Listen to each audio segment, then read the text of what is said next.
Hi guys, if you want to make table border invisible in Google Docs like this, then let's see how to do it.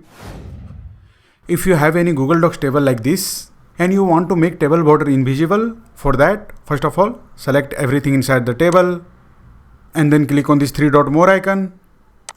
And now here you will see the option border width. Simply click on it.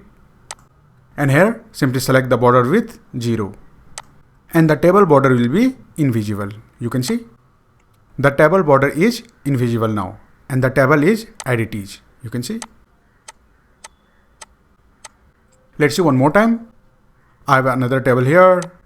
To make the table border invisible, first of all, select everything inside the table and then click on this three dot more icon. And now here click on border width option and here select the border 0. And now the table border will be invisible. You can see the table border is invisible now.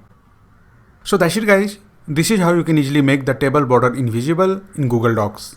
If you like this video, please subscribe the channel.